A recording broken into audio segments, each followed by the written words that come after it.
చనిపోతే బొట్టు గాజు ఎందుకు తీసేయాలి? అసలు భర్తకు గాజులు బొట్టుతో లింక్ ఏంటి? అమ్మాయిలకు గాజులు బొట్టు పెట్టేది వాళ్ళమ్మ. ఆ పెట్టిన వాళ్ళు చనిపోతే వదిలేయాలి, కానీ భర్త చనిపోయినప్పుడు తీయడమేంటి అంటూ ప్రశ్నల వర్షాన్ని కురిపించారు యాంకర్ అండ్ యాక్టర్ అనసూయ. వాటిని పెళ్లితో ఎందుకు లింక్ చేస్తున్నారంటూ ప్రశ్నను సంధించారు ఆమె. భర్త చనిపోయిన వారిని ఎందుకు వివక్షతో చూస్తారు అంటూ ధ్వజమెత్తుకొచ్చారు అనసూయ. పూజలు హోమాల్లో వారిని పాల్గొనకుండా చేస్తారు, చేస్తారంటూ అనసూయ చెప్పుకొచ్చారు. ఒకసారి అనసూయ ఏమన్నారు చూద్దాం, ఆ తర్వాత ఇన్ డీటెయిల్గా మాట్లాడుకుందాం. 3 years. Hi everybody, ఎలా ఉన్నారు? జస్ట్ థాట్, ఒక ఆలోచన నన్ను రెస్పాండ్ ఒక 3 years నుంచి. మీలో చాలా మందికి తెలిసి ఉంటుంది, మా నాన్నగారు we lost him 3 years back. And అమ్మ చాలా ఆనందంగా ఉంటుంది. మంచి డ్రెస్సెస్ మంచిగా పొట్టు కింద పొట్టు పెట్టి కాటలు పెట్టుకుంది, మంచి రంగాజుగా గంజలు feeling and thanks there's been a change in your life. అంటే నాన్నగారు నార్మల్గా చెప్పారు. అండ్ దెన్ 10 మంది 10 మాటలు చెప్తారు. అది those times దాంట్లో చాలా మంది ఎక్స్పీరియన్స్ చేస్తుంటారు, ఎస్పెషలీ డాటర్స్ నాతో రిలేట్ అవ్వచ్చు. నన్ను తిరేస్తున్న ఆలోచన ఏంటంటే, మనకి బొట్టు, కాటుక, గాజులు, గజ్జలు ఇవన్నీ అమ్మ పెట్టింది కదా. అంటే మా అమ్మకి మా అమ్మమ్మ, నాకు మా అమ్మ. How is it related to like nail polish పెట్టడం, గోరింటాకు పెట్టడం, ఇవన్నీ పెళ్లి కాకముందు మన అమ్మలు మనకి ఇంట్రడ్యూస్ చేసిన దాని పెళ్లితో లింక్ పెట్టి, ఇఫ్ ఎనీథింగ్ అమ్మమ్మ చనిపోయినప్పుడు కదా అమ్మ ఇవన్నీ ఒకవేళ వదిలేసుకోవాలి అనుకుంటూ చేసేది. How are they linking it to husband? And isn't it someone's personal choice? I'm just thinking out loud. నేను ఎవరిని ఛాలెంజ్ చేయట్లేదు, ఇది ఎవరికి వ్యతిరేకంగా కూడా మాట్లాడట్లేదు. జస్ట్ నాకు డౌట్ వచ్చింది. ఇలాంటి స్పెషల్ ఒకేషన్స్, పూజలు, పునస్కారాలు అవన్నీ జరుగుతున్నప్పుడు కూడా నాకు చాలా బలవంతమైన రోజు కొన్ని అనిపిస్తూ ఉంటాయి. అసలు ఎక్కడ రాస్తున్నాయి ఏంటి? Just sharing my insights with అంతే తప్ప ఇంకేం కాదు అంటూ ఇంకోసారి నటి అలాగే యాంకర్ అనసూయ సంచలన వ్యాఖ్యలు చేశారు. భర్త చనిపోతే బొట్టు గాజులు ఎందుకు తీసేయాలి అంటూ ప్రశ్నలు సంధిస్తుంది. ఇన్ఫాక్ట్ ఇదే అంశాన్ని చిన్మయి శ్రీపాద కూడా రియాక్ట్ అయ్యారు. ఇదే అంశానికి సంబంధించి మాట్లాడుకొచ్చారు. సో నేను మిమ్మల్ని అడిగే ప్రయత్నం చేస్తున్నాను. అండ్ బికాస్ సమాజంలో దీని గురించి తీవ్రమైన చర్చ ఉంది కాబట్టి కొంతమంది సమర్థిస్తారు, కొంతమంది వ్యతిరేకించవచ్చు కాక. పురుషాధిక్య సమాజం దీన్ని ఇలాగే ప్రేరేపిస్తుందని చెప్పి కొంతమంది అంటే, లేదు ఇది సంప్రదాయం, ఇది ఇలా పాటించాలి, ఇది పాటించాల్సిందని ఇంకొకరు చెప్తూ ఉంటారు. బట్ ఇదే కాంటెక్స్లో లెట్ మీ కోట్ ఒకసారి ఒక జరిగిన ఘటన గురించి కూడా మాట్లాడుకునే ప్రయత్నం చేద్దాం. ఇన్ ద సెన్స్ ఒకరు కామెంట్ చేసిన పరిస్థితి కూడా. సో దాని గురించి మాట్లాడుకుందాం. గరికపాటి నరసింహారావు ఒకసారి కామెంట్ చేశారు, మీకు గుర్తుందా? ఆయన ఏమన్నారు, సంప్రదాయాల్లో ఇటువంటి వ్యవస్థ లేదు అనే ఇండైరెక్ట్గా కాకుండా ఈ అసలు బొట్టు గాజులు అనే అంశం గురించి మాట్లాడుకున్నప్పుడు తీవ్రమైన చర్చ జరుగుతూ ఉంటుంది. అంటే భర్త లేని మహిళ కూడా పూజ చేసేందుకు అర్హురాలే, లేకపోతే అర్హులు ఆయన చెప్పుకొచ్చారు. అండ్ దట్ ఇది శ్రావణ మాసంలో మహిళలు పూజలు చేసుకుంటూ ఉంటారు. అండ్ ఇప్పుడు ఈ క్వశ్చన్ కూడా రైజ్ అవుతుంది, అసలు భర్త లేని మహిళ పూజలు చేయడం అనే అంశానికి సంబంధించి తీవ్రమైన చర్చ జరుగుతున్న తరుణంలో అనసూయ ఒక ట్రిగర్ పాయింట్ని అఫ్కోర్స్ ఒక చిన్న పాయింట్ని ట్రిగర్ చేశారు. సో చూద్దాం ఇది ఎక్కడ వరకు డిస్కషన్కి వెళ్తుందో, సమాజంలో ఎటువంటి మార్పు కారణమవుతుంది అనేది. ఒకసారి మా ప్రతినిధి అనేంద్ర దగ్గరికి వెళ్ళే ప్రయత్నం చేస్తున్నాను. అనేంద్ర, ఇటు నటి అనసూయ చేసిన కమెంట్స్కి ఎటువంటి రియాక్షన్స్ వస్తున్నాయి సోషల్ మీడియాలో? ఎస్ సచిన్, ప్రముఖ యాంకర్ అనసూయ ఎప్పటికప్పుడు సోషల్ మీడియాలో ఏదో ఒక అంశం పైన ఆ వీడియోస్ చేస్తూనే ఉంటారు. అది వైరల్ అవుతూ ఉంటుంది, కొన్ని వీడియోస్ కాంట్రవర్సీ అవుతూ ఉంటాయి. ఇప్పుడు ఆడవాళ్ళకి సంబంధించి బొట్టు, పూలు, కాటుక, సో ఇవన్నీ కూడా భర్త చనిపోయిన తర్వాత ఎందుకు వాళ్ళ నుంచి దూరం చేస్తారు అనే దాని మీద తను వీడియోని షేర్ చేశారు. So personal and professional life సంబంధించిన విషయాలను కూడా అన్ని కూడా షేర్ చేస్తూ ఉంటారు. అలాగే సామాజిక అంశాలపైన కూడా తను మాట్లాడుతూ ఉంటారు. సో ఇప్పుడు ఈ సనాతన ధర్మం గురించి, హిందూ మతం పైన కూడా లాస్ట్ వీక్ కామెంట్ చేయడం జరిగింది. దీనిపైన హ్యామతో పాటు పలువురు ఆ కామెంట్స్ ని కూడా తప్పుపట్టడం జరిగింది. ఇప్పుడు తాజాగా షేర్ చేసినటువంటి ఈ వీడియో, అందులో అనాదిగా మహిళలపై కొనసాగుతున్న కొన్ని సాంప్రదాయాలు, ఆచార వ్యవహారాల గురించి కూడా కొన్ని ప్రశ్నలు లేవనెత్తే ప్రయత్నం చేశారు. భర్త చనిపోయిన తర్వాత మహిళలు బొట్టు, గాజులు, గజ్జలు వంటి వాటిని ఎందుకు తీసేయాలంటూ కూడా ప్రశ్నించడం జరిగింది. గత 3 ఏళ్లుగా ఒక ఆలోచన నన్ను బాగా తినేస్తుంది. 3 ఏళ్ల క్రితం మా నాన్న చనిపోయారు. మా అమ్మ చాలా అందంగా ఉంటుంది. బొట్టు పెట్టుకుని మంచి రంగు గాజులు, గజ్జలు ధరించి చాలా అందంగా ముస్తాబయ్యేది. అయితే నాన్నగారు చనిపోయిన తర్వాత ఆ ఆడంబరాలన్నీ అమ్మకు దూరమయ్యాయి. మనకు బొట్టు, కాటుక, గాజులు, గజ్జలు ఇవన్నీ ఎవరు పరిచయం చేశారు? మా అమ్మకు మా అమ్మమ్మ, నాకు మా అమ్మ. అలాగే గోరింటాకు పెట్టుకోవడం, నెయిల్ పాలిష్ వేసుకోవడం వంటివి కూడా మనకు పెళ్లి ముందే అమ్మలు, అమ్మమ్మలు పరిచయం చేసినవి. అలాంటప్పుడు వాటిని పెళ్లితో ఎందుకు ముడిపెట్టాలి? భర్త చనిపోగానే బొట్టు, గాజులు, గజ్జలు వంటి వాటిని ఎందుకు తీసేయాలి? అలానే ఎక్కడ రాసింది? ఒకవేళ ఇవన్నీ పెట్టుకోవద్దని అనుకుంటే అమ్మమ్మ చనిపోయినప్పుడే అమ్మ కూడా వాటిని మానేయాలి కదా. ఇది నా పర్సనల్ చాయిస్ లా ఉండాలి అన్నట్లుగా, ఇది కేవలం నా ఆలోచన మాత్రమే. నేను ఎవరికి వ్యతిరేకంగా మాట్లాడడం లేదు. ప్రతి ఒక్కరికి తమకు నచ్చిన విధంగా జీవించే స్వేచ్ఛ ఉండాలి. ఒక మహిళ బొట్టు పెట్టుకోవాలా వద్దా, గాజులు ధరించాలా వద్దా అనేది ఆమె వ్యక్తిగత నిర్ణయంగా ఉండాలి అని అనసూయ చెప్పుకొచ్చారు. సో అయితే ప్రస్తుతం ఈ వీడియోకి సంబంధించి భిన్న రకాలుగా కామెంట్స్ వస్తున్నాయి. ఫస్ట్ ఆఫ్ ఆల్, అనసూయ చేసిన వీడియోకి సంబంధించి మీరు వీడియో చేస్తున్నప్పుడు అట్లీస్ట్ మీరు మాట్లాడే కాంటెక్స్ట్, మీరు మాట్లాడే సబ్జెక్టు, మీరు మాట్లాడే దాని గురించి మాట్లాడుకుంటే, సో వీడియో చేస్తున్నప్పుడు ఫస్ట్ ఆఫ్ ఆల్ మీరు బొట్టు పెట్టుకోలేదు అనే ఒక కామెంట్ వస్తుంది. వీటి గురించి అంటే భర్త బ్రతికుండగానే చాలా మంది ఇప్పుడు బొట్టు పెట్టుకోవట్లేదు, కాటుకు పెట్టుకోవట్లేదు, పూలు పెట్టుకోవట్లేదు, ఈవెన్ మంగళసూత్రం కూడా వేసుకోవట్లేదు. అంటే ఇప్పుడున్న సమాజంలో ఎవరికి నచ్చినట్టు వాళ్ళు ఆల్రెడీ బ్రతుకుతున్నారు. ఇప్పుడు మీరు కొత్తగా వీడియో చేసి చెప్పేది ఎవరి చాయిస్ వాళ్ళకు ఉంది ఆల్రెడీ. కాకపోతే మీరు కొత్తగా, అంటే మీరు షోస్ లేక, సినిమాలు లేక, ఏం చేయాలో తెలియక నేనున్నాను అని గుర్తించాలని చెప్పేసి ఎప్పటికప్పుడు ఏదో ఒకటి తీసుకుని వచ్చి సోషల్ మీడియాలో ఒక వీడియో పోస్ట్ చేస్తూ ఉన్నారు ఖాళీగా ఉండి అని చెప్పేసి కామెంట్ చేస్తున్నా. ఈ కామెంట్స్ కూడా అనసూయ రియాక్ట్ అయ్యారు. అది అంటే మీరు ఒక ఇన్సెక్యూరిటీతో మాట్లాడుతున్నారు. ఇప్పుడు నిజమైన మగాళ్ళు ఎవరైతే ఉంటారో వాళ్ళని, ఆడవాళ్ళని ఈక్వల్ గా ట్రీట్ చేస్తారేమో అన్న ఒక ఇన్సెక్యూరిటీతో మీరు ఇలా మాట్లాడుతున్నారు అని చెప్పేసి కామెంట్ చేశారు. అండ్ ఇంకా సోషల్ మీడియా అనేది ఎందుకుంది, సోషల్ మీడియాలో మీరంతా ఎందుకున్నారు, ఇప్పుడు మీరు ఈ క్వశ్చన్ ఎందుకు పెట్టారు, అసలు సోషల్ మీడియా ఉన్నది ఎందుకు అనే క్వశ్చన్ కూడా అనసూయ రేస్ చేశారు. అంటే సోషల్ మీడియా ఉన్నదే మనం ప్రతి ఒక్కరం ఏదో ఒక పోస్ట్, మనకు నచ్చిన విషయం, మనం అడగాల్సిన విషయం, ఇవన్నీ కూడా పోస్ట్ చేయడానికే ఇన్స్టాగ్రామ్, సోషల్ మీడియా అన్ని ఉన్నాయి కాబట్టి నేను పోస్ట్ చేస్తున్నాను.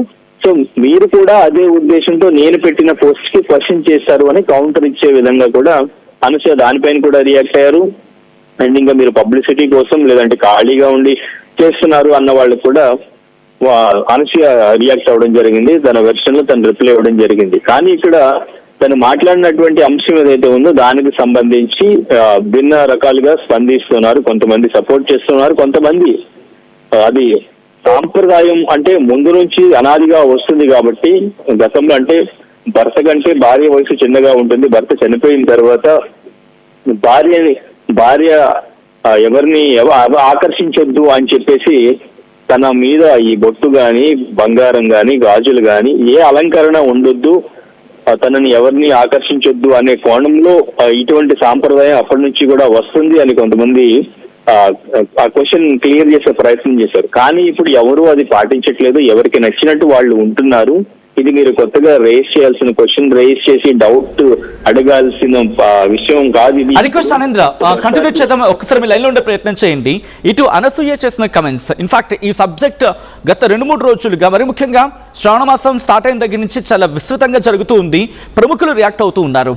ఇది డిస్కషన్ మంచిగా చెడుగా విషయాన్ని పక్కన పెడితే సమాజంలో ఒక మార్పుకి దారితీస్తుందంటే కనుక ఖచ్చితంగా దారితీయచ్చు. ఎందుకు అనేది మాట్లాడుకునే ప్రయత్నం చేద్దాం. బట్ బిఫోర్ దట్, ఇదే అంశానికి సంబంధించి చిన్మయి శ్రీపాద కూడా రియాక్ట్ అయ్యారు. ఆమె ఏమంటున్నారో ఒకసారి చూద్దాం. ఆ ట్వీట్ మీరు చూడొచ్చు.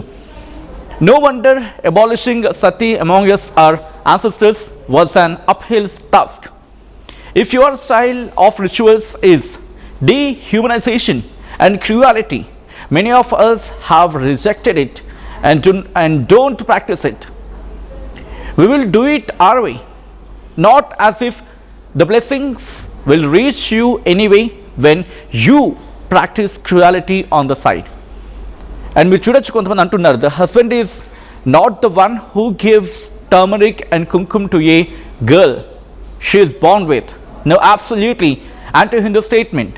Devi, feminine energy, is a Shakti that turns, ఆ పదాన్ని నేను మినహాయిస్తున్నాను ఎందుకంటే కొన్ని గైడ్లైన్స్, కొన్ని రిస్ట్రిక్షన్స్ ప్రకారం, dash dash dash dash into Shiva, సౌభాగ్యం, బిఫోర్ దట్ ఫార్మ్ ఈజ్ చైతన్యం అని చెప్పి కొంతమంది కమెంట్ చేస్తే కనుక దానికి రియాక్ట్ అయ్యారు చిన్మయి శ్రీపాద.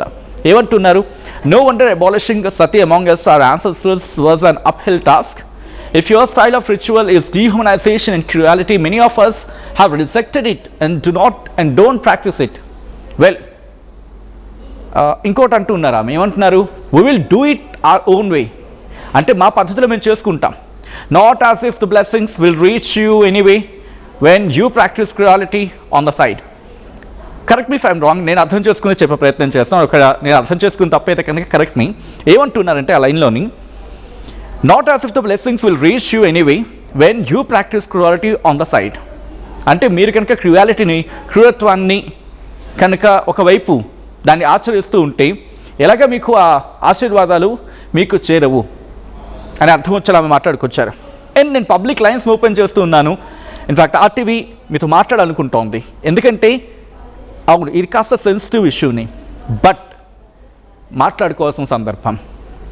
ఎందుకంటే అనసూయ అన్నారనో లేకపోతే చిన్మయి శ్రీపాద అన్నారని కాదు, వాళ్ళు ట్రిగ్గర్ చేసిన ఇష్యూ కాస్త చర్చనాంశంగా మారింది.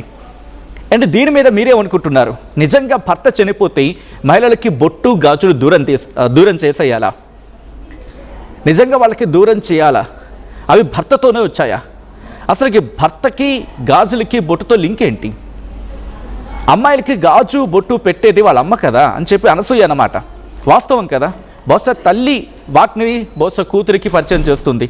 ఒకవేళ తల్లి లేని పిల్లకి తండ్రి లేని సందర్భంలో మహిళలు ఆ అమ్మ స్థానాన్ని తీసుకొని వాళ్ళకి అందిస్తూ ఉంటారు. మరి అవి పెట్టిన వాళ్ళు చనిపోతే వదిలేయాలి, కానీ భర్త చనిపోయినట్టు తీయడం ఏంటి? వాటిని పెళ్లితో ఎందుకు లింక్ చేస్తూ ఉన్నారు? పసుపు కుంకాలు ఏవైనా పెళ్లితో వస్తున్నాయా? అంటే వాళ్ళు అప్పుడే ఏమైనా పుడుతున్నాయా అని అర్థం వచ్చేలా మాట్లాడుకొచ్చిన సందర్భం. భర్త చనిపోయిన వారిని ఎందుకు వివక్షతో చూస్తారు? ఇది నిజంగా మాట్లాడాలి. వాళ్ళు ఆయన చనిపోతే ఈవిడతో వచ్చిన ఇష్యూ ఏంటి? అంటే ఒక మహిళతో వచ్చిన ఇష్యూ ఏంటి? ఇక్కడ వివక్ష గురించి మాట్లాడుకుంటే వివక్షకి తావలేదు కదా. వివక్షకి తావలేదు అని చెబుతున్న సమాజంలోనే వివక్ష ఎందుకు చూపిస్తున్నాం? బహుశా దీని గురించి మాట్లాడుకోవాలి, కన్ఫామ్గా మాట్లాడుకోవాలి. ఆ తర్వాత మీరు మిగిలిన సంప్రదాయ విషయాలు లేకపోతే ఆచారాల గురించి మాట్లాడుకుంటారా? ఎందుకంటే మన ఆచారాల్లో కూడా ఎన్ని కరెక్షన్స్ చేసుకోలేదు, మారుతున్న కాలమాన పరిస్థితులకి తదనుగుణంగా నడుచుకుంటున్న సందర్భాలు ఉన్నాయి కదా. సో ఇక్కడ మాత్రం వివక్ష గురించి మాత్రం తప్పనిసరిగా మాట్లాడుకోవాలి. అసలు పూజలు హోమాల్లో వారిని పాల్గొనకుండా ఎందుకు చేస్తున్నారు? ఒక టెంపుల్కి వెళ్తున్న సందర్భంలో అక్కడ ఒక భర్త ఉన్న స్త్రీ అక్కడే ఉంటారు, భర్త కోల్పోయిన స్త్రీ పక్కన ఉంటే పసుపు కుంకాలు అందించినప్పుడు ఎవరికి అందిస్తారో నేను మీకు విడిచిపెడుతున్నా, ప్రత్యేకంగా చెప్పక్కర్లేదు. ఎవరికి అందిస్తారు? ఆ మహిళ ఏం చేసింది? వెళ్ళిపోయింది. ఆమె భర్త కదా, ఆమె భర్త వెళ్ళిపోయాడు, ఆమె భర్త చనిపోయాడు, పుట్టడు దుఃఖంలో ఉంది. ఆ దుఃఖంలో ఉన్న మహిళని ఆదుకోవాల్సిన సమాజం కాదా? మీరు పసుపు కుంకాలు ఇస్తారా ఇవ్వరా అనేది మీరు ఇవ్వకపోతే వాళ్ళు కొనుక్కోగలరు, వాళ్ళకి ఆ శక్తి ఉండొచ్చు కాక. కానీ వివక్ష గురించి మాట్లాడితే ఇంక్లూసివ్నెస్ కదా మన సమాజం అంటే, మన సొసైటీ అంటేనే ఇంక్లూసివ్నెస్.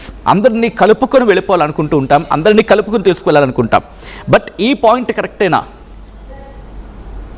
ఇచ్చినప్పుడు పసుపు కుంకాలు ఇక్కడున్న పెళ్ళైన మహిళకి ఇస్తారు, కానీ అక్కడున్న భర్త ఉన్న మహిళకి ఇస్తారు, కానీ భర్తను కోల్పోయిన మహిళని దూరంగా పెడితే ఎంత కృషించి కుమిలిపోతుంది ఆ మహిళ. అండ్ రిమెంబర్, ఇక్కడితో ఆగిపోతూ ఆ తల్లి ఆడబిడ్డ ఆ బాధపడితే వాళ్ళ ఇంట్లో పిల్లలు బాధపడతారు. ఆ ఇంట్లో పిల్లలు బాధపడితే సమాజం మీద ఎక్కడో ఇంపాక్ట్, వాళ్ళకి ఎక్కడో ఒక తెలియకుండానే వాళ్ళలో కూడా క్రూరత్వం పెంచేస్తున్నాం. నా తల్లిని సమాజం ఇలా అంది అని చెప్పి చిన్నప్పుడు వాళ్ళు సమాజం మీద పగబడితే ఏమవుతారు? ఏమవుతారు? ఏం సందేశం ఇద్దామని చెప్పండి. నేను ఇక్కడ సంప్రదాయాలు వాటి గురించి నేను మాట్లాడట్లేదు. అవి నేను మీ విలువలకి, నేను మీ విజ్ఞతకి విడిచిపెడుతూ ఉన్నా. కానీ వివక్ష గురించి మాట్లాడితే ఇది కరెక్టేనా? ఇంత వివక్ష అవసరమా? కింద స్క్రోల్ అవుతున్నాయి నెంబర్స్ 0406931661 0406931611 0406931662 ఈ నెంబర్లకు కాల్ చేసి మీ అభిప్రాయాన్ని షేర్ చేయండి. Because this is need of the hour. Shravana మాసం కంటిన్యూ అవుతోంది. అండ్ ఈ వారం సెకండ్ శ్రావణ శుక్రవారం 2వ వారం అనుకుంటాను, కరెక్ట్ని. ఒకవేళ చాలామంది మహిళలు ఈరోజు ఇన్ఫ్యాక్ట్ శ్రావణ మంగళవారం కూడా కొన్ని నోములు కూడా నోచుకుంటూ ఉంటారు. ఇటువంటి సందర్భంలో ఎంతమంది మహిళలకి మీరు గొంతు కలిపితే వాళ్ళ గుండెలోకి ధైర్యం వస్తుంది, వాళ్ళ మనసు నిబ్బరంగా ఉంటుంది, సమాజంలో ఒక మార్పుకి దారితీయచ్చు. నేను పిలిపిస్తున్నాను మహాకాళులకి మాట్లాడండి, నేను పిలిపిస్తున్నాను మహాలక్ష్ములు మాట్లాడాలి, నేను పిలిపిస్తున్నాను అమ్మవారి స్వరూపంగా భావించే మహిళలు మాట్లాడాలి ఈరోజు. ఎందుకంటే సమాజంలో దుర్గా మీరే, సరస్వతి మీరే, లక్ష్మి మీరే, కాళీ మీరే, అన్నపూర్ణ మీరే, మహిళా స్వరూపాలు అమ్మవారి స్వరూపం అంటూ ఉంటారు కదా. రండి, గొంతెత్తండి, మాట్లాడండి, వివక్షపై మీరు స్పందించండి. ఈరోజు మీరు మాట్లాడే ప్రతి మాట కూడా సమాజంలో మార్పుకి దారితీయాలి. ఇక్కడ నేను ఆ పూజాది కార్యక్రమాల గురించి నేను అట్లా వివక్ష గురించి మాట్లాడుతున్నాం. వివక్ష గురించి మాత్రం మాట్లాడుకుందాం అట్లీస్ట్ కండిషన్స్లో. బికాస్ మళ్ళీ దీన్ని ధర్మాలు వాటి వైపు తీసుకువెళ్ళడం కన్నా వివక్ష గురించి మాట్లాడితే అప్పుడు బహుశా చేంజ్ రావచ్చేమో. ఆలోచించే ప్రయత్నం చేయండి. అండ్ ఎవరికైనా లైన్ కనెక్ట్ కాకపోతే కమెంట్ సెక్షన్ ఉంది, అక్కడ మాట్లాడే ప్రయత్నం చేయండి. అండ్ చాలామంది మాట్లాడుతూ ఉన్నారు, కమెంట్ చేస్తూ ఉన్నారు. మగవాళ్ళకి అంటూ ఏదో కమెంట్స్ వస్తూ ఉన్నాయి. అనసూయ క్వశ్చన్కి ఆన్సర్ ఉందా అని చెప్పి నాగేశ్వరరావు కమెంట్ చేస్తూ ఉన్నారు. భర్త పోయిన స్త్రీని అగౌరవపరచడం ఒక లక్షణముగా ఇండియన్ కల్చర్ అనుసరిస్తోంది ఎందుకు? ఇది మొత్తం భారతదేశానికి ఆపాదించద్దండి. ఎందుకంటే ఒక సమాజంలో లేకపోతే ఒక ప్రాంతంలో, బికాజ్ మారుతున్నాం కదా, డెవలప్మెంట్ వస్తూ ఉంటుంది కదా, మొత్తం దేశానికి ఎందుకు ఆపాదించడం? ఎక్కడో చోట ఉంది, మన సమాజంలో ఉంది. మార్పుని కోరుకుంటున్న సందర్భంలో అక్కడ మార్పు, అంటే ఆ మార్పు గురించి ఆలోచించే ప్రయత్నం చేద్దాం. అట్లీస్ట్ కండిషన్స్లో వివక్ష గురించి మాట్లాడుకుంటే, బొట్టు భర్త జీవించి ఉన్నాడనే సౌభాగ్యాన్ని గుర్తుగా సంప్రదాయంలో భావించేవారు. గాజులు సుమంగళి తత్వానికి, దాంపత్య జీవితానికి గుర్తుగా భావించేవారు. భర్త మరణించిన తర్వాత ఆ సౌభాగ్య చిహ్నాన్ని తొలగించడం ద్వారా వితంతువుగా మారిన విషయాన్ని సూచించే ఆచారం ఏర్పడింది అని చెప్పి. సో ఇక్కడ అనసూయ చేసిన స్టేట్మెంట్స్, ఈ కమెంట్స్ వినిపిస్తూ ఉన్నాయి. But can you please answer అండి. అంటే వివక్ష గురించి మాట్లాడుకుంటే మీరు అన్నట్టుగా బొట్టు గాజులు తీసేసిన తర్వాత ఆమె మర్యాదను ఇవ్వగలుగుతున్నామా? ఆమె కూడా మళ్ళా మనిషే కదండి. సరే, బొట్టు గాజులు భర్తకు చిహ్నంగా అనుకుందాం మీరన్న పాయింట్ ఆఫ్ వ్యూలోని. కానీ ఆమె గౌరవం ఎవరికి చిహ్నం? ఆమె గౌరవం చిన్నప్పటి నుంచి ఆమె సంపాదించుకుంది కదా, భర్త ఇవ్వలేదు కదా. మరి సమాజం ఆమె గౌరవాన్ని ఎందుకు లాగేసుకుంటుంది? ఇంకొక మాటను మాట్లాడితే కాస్త మీ మనసు నొచ్చుకోవచ్చుగాక. మీరు ఆమె గౌరవాన్ని దోచేయట్లేదా, దొంగిలించట్లేదా? ఆమెను ప్రతిసారి ఆమె మనస్సాక్షిని ఎన్నిసార్లు చంపేస్తూ ఉన్నారు? రోడ్డు మీదకి లేకపోతే ఇలాంటి పుణ్య కార్యక్రమాలకు వచ్చినప్పుడు ఎన్నిసార్లు ఆమె మనస్సుని చంపేస్తూ ఉన్నారు? అలాంటప్పుడు అలా చంపేస్తున్న వాళ్ళని ఏమనాలి? వివక్ష. ఈ వివక్ష గురించి విచక్షణతో ఆలోచిస్తే సమాజంలో మార్పు వస్తుందేమో. అండ్ ఇంకొంతమంది మాట్లాడుతూ ఉన్నారు, మరి రైతులు నష్టపోతే అనే అంశానికి సంబంధించి కూడా కొంతమంది క్వశ్చన్ చేయడం జరుగుతోంది. ఎస్, అన్ని సందర్భాల్లో అన్నిటి గురించి మనం మాట్లాడుతున్నాం. అండ్ ఇటు అనసూయ గురించి మాట్లాడుతూ పబ్లిసిటీ పిచ్ ఎక్కువైంది, ఈమె కమాన్ కొంతవరకు మనం మాట్లాడచ్చు అనేది ఉంటుంది కదా. చూడండి, నేను ఇక్కడ అనసూయ మాటలను మీరు సమర్థిస్తారని చెప్పి పోల్ పెడితే 50-50 కనిపిస్తోంది. అంటే సమాజంలో 50% మంది అనసూయ కమెంట్స్ ఈరోజు సమర్థిస్తూ ఉన్నారు. Because I think, correct me if I'm wrong, ఈ ఎస్ అంటున్న వాళ్ళలో చాలామంది మహిళలే అయ్యి ఉండొచ్చు కాక. Correct me if I'm wrong. ఎందుకంటే ఈరోజు సమాజంలో మార్పు రావాలి, మార్పు కావాలి. వివక్ష నుంచి దూరంగా విచక్షణకు చాలా దగ్గరగా వైవిధ్యాన్ని కలుపుకొని, ఇంక్లూసివ్నెస్, అందరినీ కలుపుకొని ముందుకు వెళ్తున్న సమాజం ఇది. ఈరోజు మన ఇస్రోలో శాస్త్రవేత్తలు మహిళలు, మన వైమానిక రంగంలో ఉన్నది మహిళలు, మన డిఫెన్స్లో కనిపిస్తోంది మహిళలు. కాబట్టి ఈ అంశానికి సంబంధించి కాస్త సెన్సిటివ్గా మాట్లాడుకునే ప్రయత్నం చేద్దాం. సెన్సిటివ్ చేయడం కాదు, సెన్సిటివ్గా మాట్లాడుకునే ప్రయత్నం చేద్దాం. అండ్ మీరేమనుకుంటూ ఉన్నారు? మీ అభిప్రాయం ఏంటి? అనసూయ చేసిన ఈ కమెంట్స్ మీద మీ అభిప్రాయం ఏంటి? కమెంట్ చేసే ప్రయత్నం చేయండి.